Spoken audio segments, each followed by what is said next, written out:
Assalamualaikum warahmatullahi wabarakatuh. Waalaikumsalam warahmatullahi wabarakatuh. Marhaban ya Ramadan, ya Syahrul Syam. Pemirsa, Media Center Sekolah Tinggi Agama Islam Miftahul Ula, Nglawak Kertosono, yang dirahmati Allah. Saya, Penny Trinastiti, beserta Yayasan Pondok Pesantren Miftahul Ula dan Sekolah Tinggi Agama Islam Miftahul Ula, Nglawak Kertosono, mengucapkan selamat menunaikan ibadah puasa di bulan suci Ramadan 1444 Hijriah. Pemirsa, hadir bersama kita yaitu beliau adalah Bapak Lukman Hakim MPD. Beliau merupakan Ketua Yayasan dari Pondok Pesantren Ulul Albab dan juga beliau merupakan guru Al-Quran Hadis di MA Ulul Albab. Assalamualaikum Pak, selamat datang di podcast Media Center Sekolah Tinggi Agama Islam. Waalaikumsalam warahmatullahi wabarakatuh. Bisa diperkenalkan sekali lagi untuk nama dan mengajar di MA tersebut. Assalamualaikum warahmatullahi wabarakatuh. Sahabat religi Ramadan yang dirahmati Allah. Perkenalkan, nama saya Lukman Hakim MPD. Saya menjadi Ketua Yayasan di Yayasan Pondok Pesantren Darul Albab. Juga saya diamanahkan untuk mengajar di MA Bilingual Ulul Albab dengan mengajar mapel Al-Quran Hadis. Saya berasal dari Desa Gelutan, Kecamatan Renggot, Kabupaten Nganjuk. Baik, terima kasih Pak. Saya ambil dulu ya Pak. Pemirsa, selama 30 menit ke depan kita akan berbincang santai bersama narasumber kita mengenai meningkatkan kualitas ibadah dan akhlak generasi Z di era digital. Kita langsung menuju ke narasumber. Baik Pak, menurut Bapak, bagaimana cara meningkatkan kualitas akhlak dan ibadah dari generasi Z di era digital saat ini? Oke, terima kasih Mbak Penny. Sebelum kita bicara tentang bagaimana cara meningkatkan kualitas akhlak dan ibadah, terlebih dahulu kita harus mengetahui dahulu apa sih yang dinamakan akhlak, iya. Apa sih yang dinamakan ibadah, iya. Dan era milenial itu era yang bagaimana? Maaf, generasi Z. Generasi Z, iya, generasi Z. Baik, terlebih dahulu kita akan membahas dulu tentang apa itu akhlak. Iya. Akhlak itu dalam berbagai berbagai pendapat para ulama, akhlak itu adalah tingkah laku, budi pekerti, atau dalam bahasa masa kini adalah attitude. Iya. Jadi saat ini kita benar-benar sangat membutuhkan yang namanya budi pekerti, tingkah laku, ataupun attitude. Iya. Sehingga sekarang berjamuran bermacam-macam lembaga pendidikan atau bahkan pondok pesantren yang mengangkat tema diembel-embeli dengan tujuan ataupun kelas unggulannya adalah akhlak itu sendiri. Sehingga di momen bulan puasa Ramadan yang penuh berkah ini memang sudah sepantasnya kita membicarakan akhlak ini untuk ditingkatkan. Kemudian yang kedua adalah ibadah. Ibadah itu yang bagaimana sih? Kalau kita bicara ibadah berarti kita bicara abdin. Abdin itu adalah artinya hamba. Hamba yang mengabdikan dirinya kepada Sang Khalik, Sang Pencipta dengan penuh keikhlasan dan ketulusan. Itu baru dinamakan dengan ibadah. Seperti itu. Sehingga kalau ada pertanyaan bagaimana caranya kita untuk meningkatkan akhlak dan ibadah, kualitasnya itu bisa ditingkatkan, bagaimana caranya? Dan nanti ada beberapa indikatornya. Indikatornya kalau dalam dalam urusan RPP, rencana pembelajaran itu Pembelajaran, banyak iya, sekali. iya memang. Sehingga kalau kita bicara tentang kualitas, bagaimana caranya meningkatkan kualitas akhlak dan ibadah kaum Z Iya, atau generasi generasi Z, Z, iya. generasi Z ini berarti banyak sekali yang harus kita kerjakan. Di antaranya apa?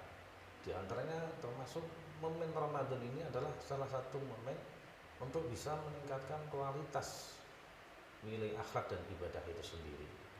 Ini merupakan momen-momen yang sangat-sangat penting untuk diri kita, Pak ya. Betul sekali.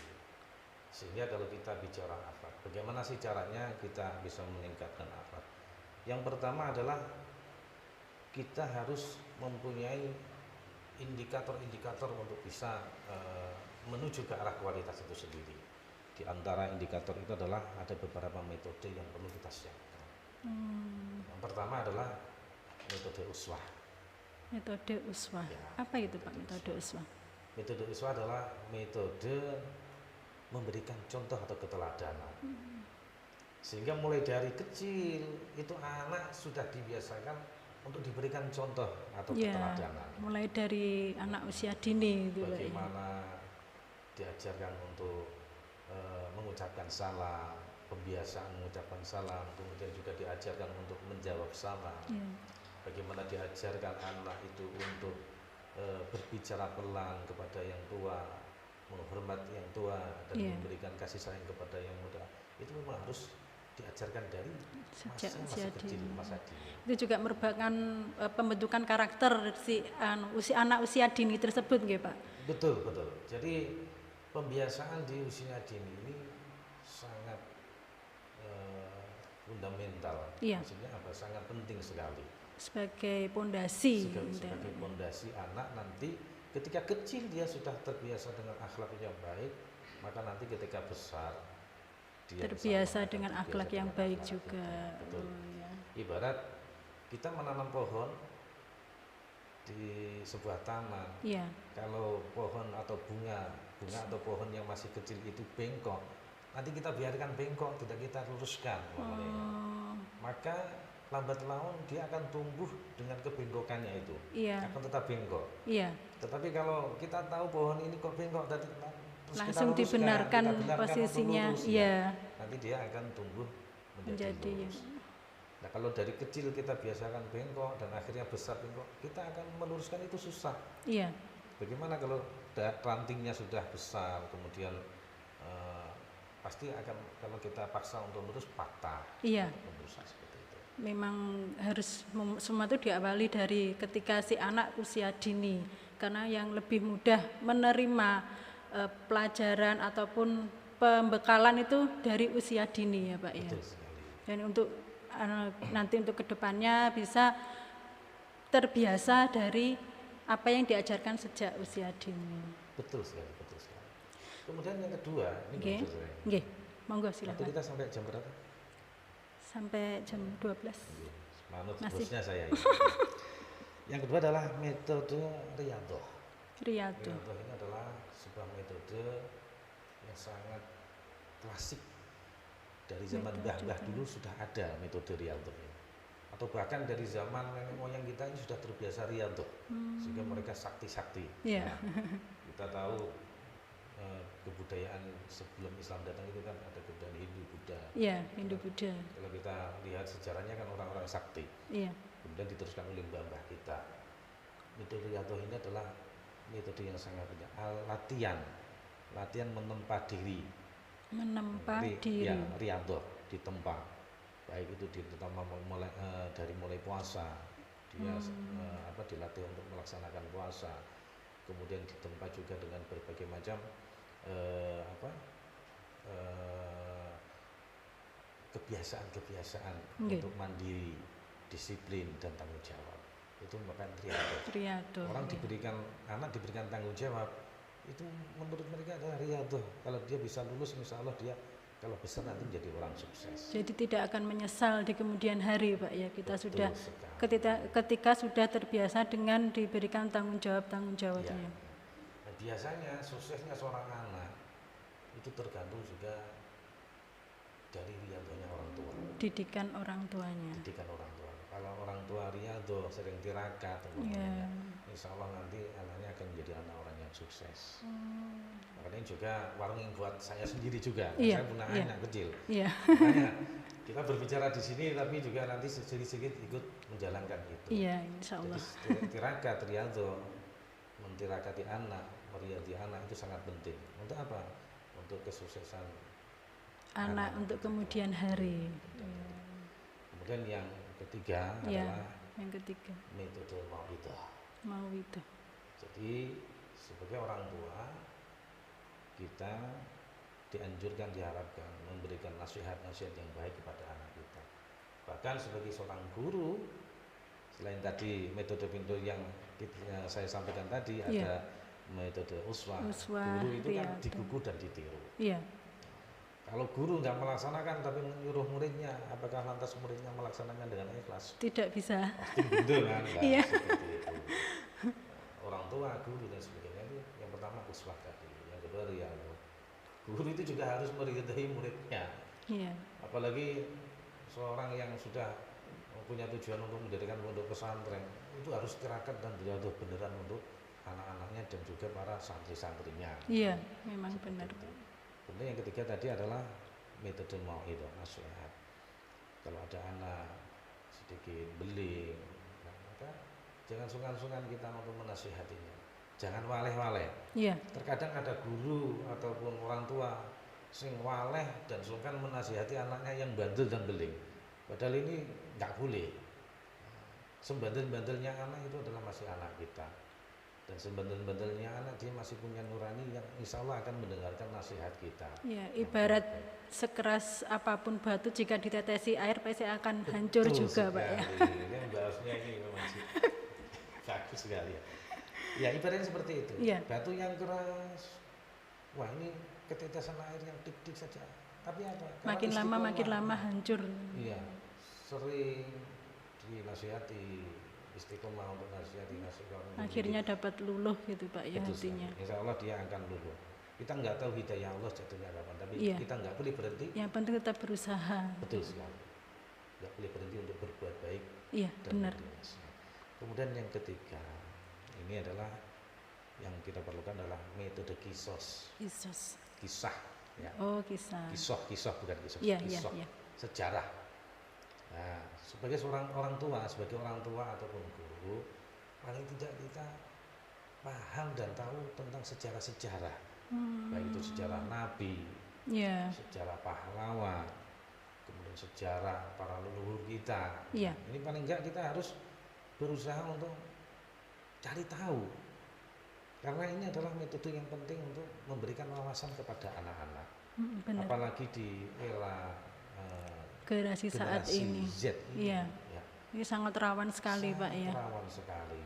Apalagi kemajuan teknologi yang saat ini sudah Sekarang pun sudah sangat banyak kemerosotan akhlak, Pak ya. Sampai di Betul zaman-zaman sekali. sekarang itu. di era generasi Z ini, apa sih yang tidak bisa kita akses? Iya. Apalagi anak-anak sekarang pegangannya adalah Handphone, ya. handphone. Nah, semua ada di sini.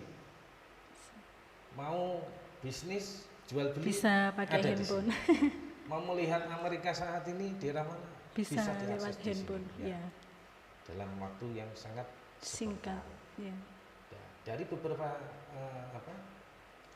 dampak positif yang dihasilkan dari teknologi ini, tentu banyak juga hal-hal negatif yang akan ditimbulkannya, Iya. yang diakibatkannya. Sehingga kita sebagai orang tua, kita sebagai guru harus bisa menfilterisasi dengan adanya kemajuan teknologi ini. Iya. Terutama untuk Jadi harus bisa membedakan mana yang baik ditonton oleh anak-anak dan mana yang tidak baik ditonton betul oleh sekali. anak-anak. Ya. Dan bagaimana caranya itu bisa difilterisasi oleh orang tua dan guru? Ya, dengan cara penanaman akhlak mulai dari sejak dini. Iya. Kalau anak itu sudah ditanamkan akhlak mulai sejak dini, insya Allah ketika dia dipegangi oleh teknologi seperti ini, maka yang akan dibuka adalah hal-hal yang positif saja. Iya. Memang benar, Pak. Tetapi kalau tidak, ya kita nggak akan bisa menjamin Ya. anak-anak Nanti kita yang ini. rugi adalah orang tua sendiri, Pak ya, kalau seperti itu. Betul sekali, yang rugi adalah orang tua sendiri. Sehingga Mbak Beni juga sahabat religi yang dirahmati Allah, selain kita diharapkan bisa meningkatkan kualitas akhlak ibadah di era generasi Z ini, Iya. kita juga harus waspada memperhitungkan dampak dan akibat yang ditimbulkan oleh generasi Z ini. Contohnya seperti apa, Pak? Contohnya, saat ini anak di usia TK saja Iya. yang umur 5 sampai 6 tahun ketika megang HP ini, ya, Iya. maka kalau kita nggak bisa controlling dia, maka yang terjadi dia akan kecanduan dengan HP ini. Iya, tidak bisa lepas dari Tidak handphone. bisa lepas dari yang namanya iPhone atau HP. Iya. Sehingga kalau dia tidak bisa lepas dengan ini, maka yang terjadi adalah dia melebihi terkena narkoba. Karena sifatnya candu itu nggak hanya bisa dirasakan oleh lidah ataupun mulut, tapi bisa dirasakan Pikiran oleh pikiran. juga sangat Justru bisa nanti, terpengaruh, Pak ya, dari betul apa sekali. yang dia lihat. Jadi dampak negatifnya kalau kita nggak bisa controlling atau filterisasi, maka ini melebihi bahaya narkoba. Iya. Dampak yang ditimbulkan negatifnya Sangat-sangat berbahaya, sangat Pak ya. berbahaya. Apalagi di era Generasi Z saat Z ini. Itu adalah bagaimana cara kita meningkatkan kualitas ibadah dan akhlak di era generasi Z tadi.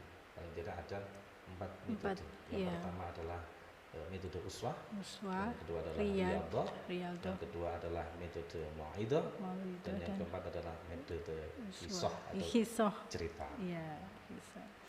Terus ini Pak, sekarang kan lagi banyak itu anak-anak muda istilahnya masih mencari jati dirinya mereka. Nah, kita itu sebagai pendidik Pak ya, bagaimana mengarahkan anak tersebut itu mencari jati dirinya itu ke arah yang positif? Oke. Jadi Mbak Penny serta sahabat religi yang dirahmati Allah, di dalam Yayasan Pondok Pesantren Darul Albab Ya. ada sebuah sistem desain kurikulum yang sudah didesain. Ya, grand desain kurikulumnya itu adalah terangkum dalam istilah GRAPYA. GRAPYA. GR GRA A G PYAK. PIYAK. Oh, PIYAK. Kalau GRAPYA itu dalam istilah Jawa, dalam bahasa Jawa GRAPYA ini kan familiar. Familiar, ya. ya. Murah senyum. Iya. Oh, GRAPYA. Disetain itu loh, bahasa itu GRAPYA. Seperti itu. Ini adalah kita ambil dari kata ini. Ini yang menjalankan adalah pengasuh pondok pesantren Darul Albab, yaitu Bapak Dr. Kiai Haji Abdul Sidin Hakim. Iya. Jadi grand kurikulumnya adalah namanya GRAPYA. Kepanjangannya Pak kalau boleh tahu? G-nya itu adalah gemar berzikir. Gemar Ya, berzikir. gemar berzikir. Jadi diharapkan nanti santri ataupun seluruh akademi di Ulul Albab Iya. itu senantiasa gemar berzikir. Gemar berzikir itu bisa menjalankan ibadah yang diwajibkan dan juga ibadah yang Sunahkan. Oh, sholat iya. jamaah, kemudian ngajinya itu Iya. masuk dalam gemar Gemar berzikir. berzikir, sehingga diharapkan nanti seluruh alumni ataupun akademik di Yayasan Pesantren Darul Albab nanti adalah menjadi pribadi yang gemar berzikir, sholatnya, jamaahnya, ngajinya, kemudian khususiyahnya, istighosahnya dan sebagainya. Sehingga kalau anak sudah mempunyai mempunyai modal gemar berzikir, ketika di masyarakat, insya Allah dia akan menjadi Sudah punya bekal sudah Pak punya ya. bekal, sudah berani untuk dilepas di masyarakat. Iya. seperti itu. Kemudian Untuk R-nya. Rajin belajar. Menarik sekali ini. Rajin belajar ini adalah menjadi sebuah desain grand kurikulumnya. Anak itu wajib belajar yang sudah ditentukan waktunya. Jadi di sana itu ada istilah cepat bangun, cepat tidur.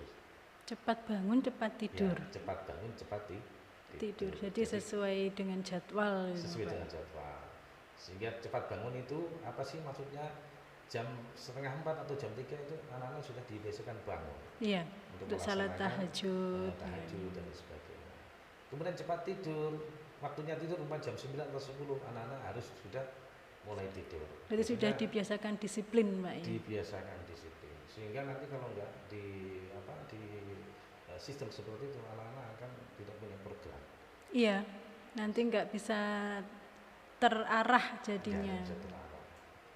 Jadi kalau bisa cepat bangun, cepat tidur, insya Allah nanti dia akan menjadi orang yang sukses. Amin. Seperti itu. Tapi kalau lambat bangun, lambat tidur, nah nanti itu biasanya kebiasaannya apa itu?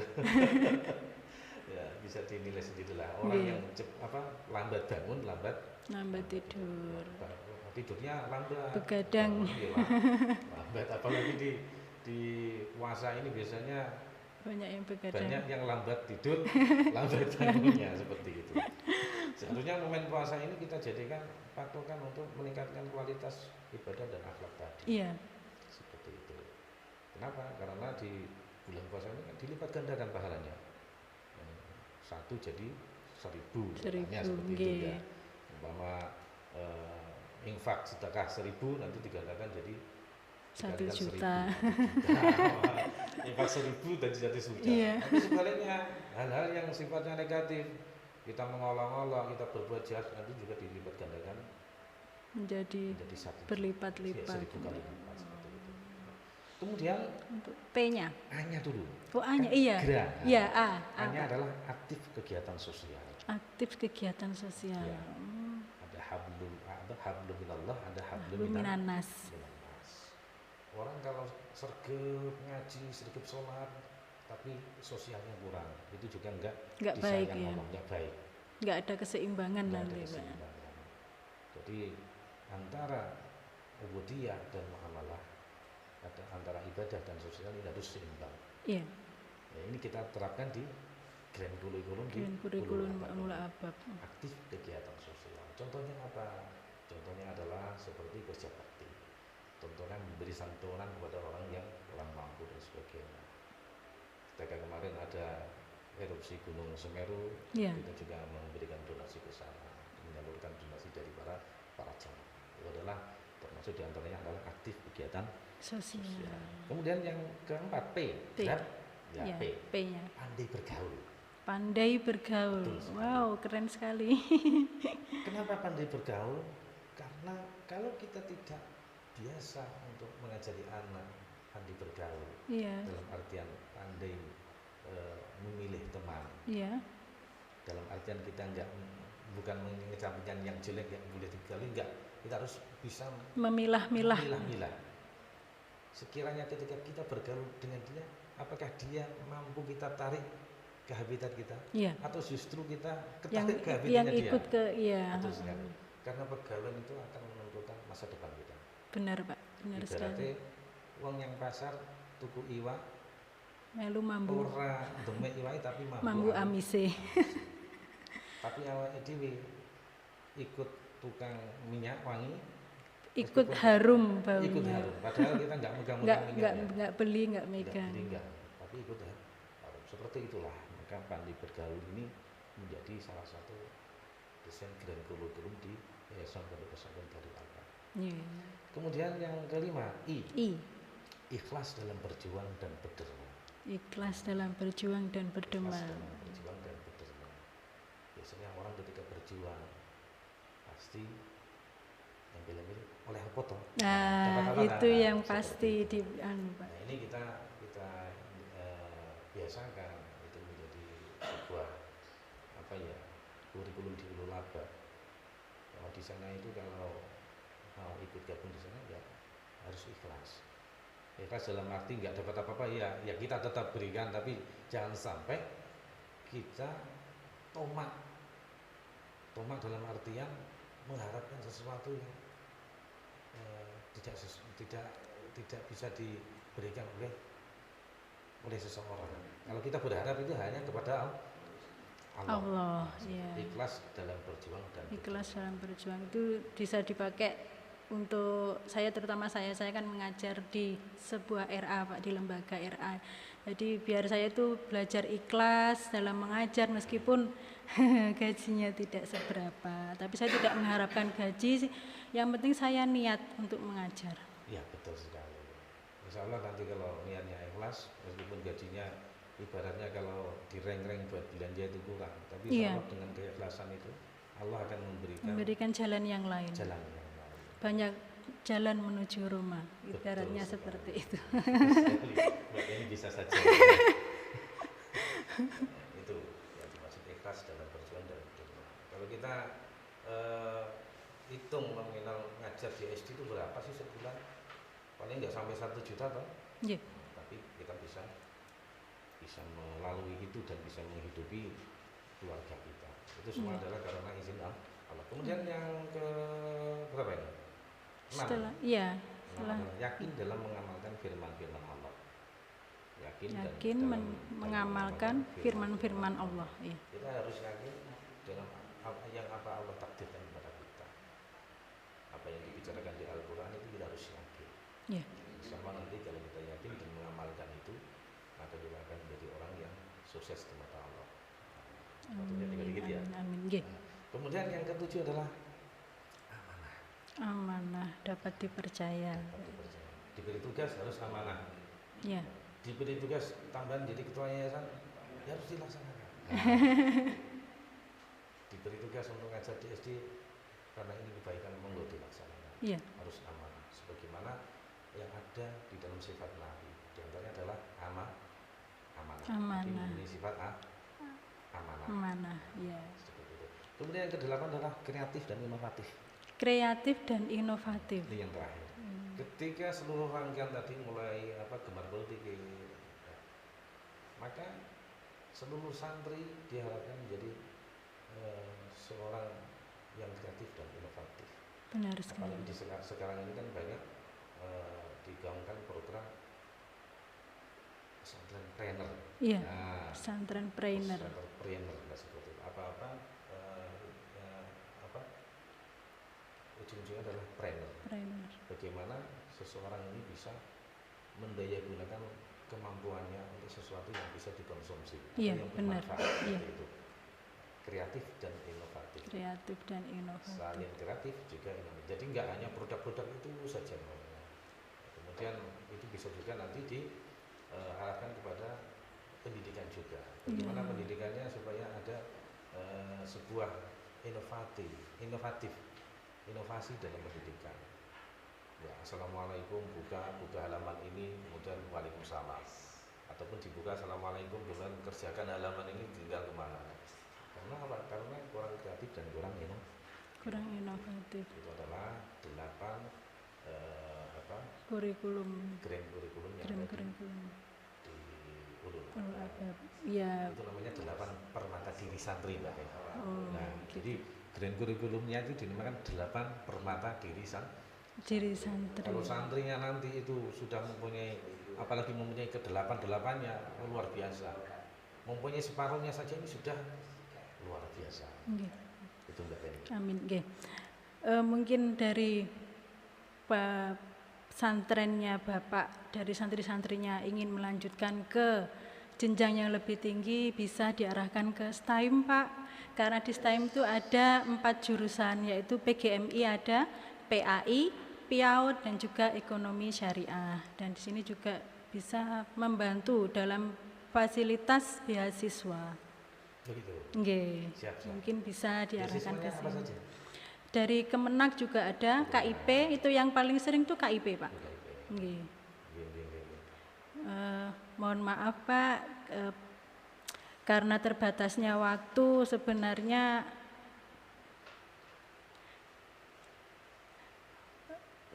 masih banyak yang ingin saya bicarakan di sini. Tapi bisa nggak Pak ditambah beberapa lagi? Bisa nggak? Maksudnya waktunya ini? Iya, masih ada 5 menit lagi. Bisa. Baik, dari beberapa kurikulum yang dipakai di Ulul Albab itu, apakah dari kurikulum itu sudah dipraktekkan langsung oleh santri-santrinya? Sudah. Jadi di dalam 8 permata diri santri yang tercakup dalam Grand Kurikulum itu dibagi menjadi 4 pilar. Iya. Tadinya 3 pilar, kemudian ditambah 1 pilar. 1 pilar. Yang pertama pilarnya adalah satu adalah spiritual planner. Apa? Spiritual planner. Spiritual planner. Nggih, spiritual planner. Nggih. Jadi hal-hal yang mengandung spiritual seperti anak pandai pidato, anak pandai ngaji, Iya. anak kemudian pandai sholawatan, itu kan masuk ke spiritual semua ya. Ini kita ramu untuk bisa disebutkan ke masyarakat. Sebagai santrinya itu dari kalangan yang remaja atau mulai dari yang anak-anak, Pak? Dari mulai SD kita buka. SD ini baru 2 tahun berdiri. Sudah SD sudah Jadi, bisa masuk, Pak. Betul. Jadi SD ini kita baru buka namanya SD Islam plus Ulul Albab. Jadi kita kerjasama dengan Arroyan dari Bojonegoro. Dulu itu I, tapi saya kurang paham itu apa. Jadi konsultannya dari sana. Di Nganjuk ini baru ada 2 atau 3, termasuk di Keringan itu yang punyanya Pak Yai Roni ya, sama nih ya, di situ. Kemudian ada jenjang SMP Islam Ulul Albab. Ya. Ini penggunanya diantaranya dari tahfidz dan juga bahasa Inggris di sana. Dan juga untuk program trainership-nya itu. Iya. Kemudian ada 5 bilur Labab ini. Iya, 5 bilur. Dulu pernah saya jadi kepala sekolahnya dari mulai 2013 sampai 2020. Saya kemudian diganti, saya di yayasan. Gitu. Kemudian ada SMK Islam Ulul Albab. Jurusannya adalah TKJ, multimedia, kemudian perbankan. Dan ada Madin Ulul Albab dan juga TPQ Ulul Albab. Gitu. Ya. Baik Pak, terima kasih atas penjelasan dan bincang-bincangnya pada kesempatan hari ini. Semoga apa yang Bapak sampaikan dapat bermanfaat bagi kita semua. Sama-sama Mbak Penny, Yeah. juga sahabat religi. Mungkin punya kesan dan kesan yang disampaikan untuk pemirsa.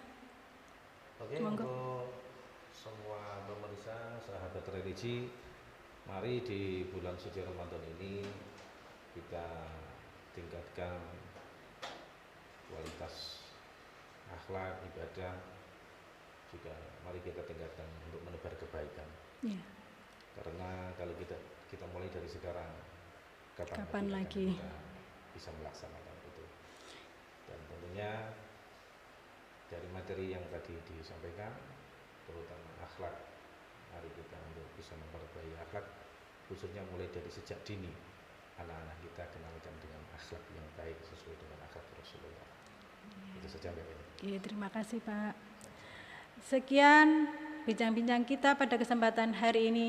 Saya Penny Tinarsiti mohon undur diri. Wassalamualaikum warahmatullahi wabarakatuh. Waalaikumsalam warahmatullahi wabarakatuh.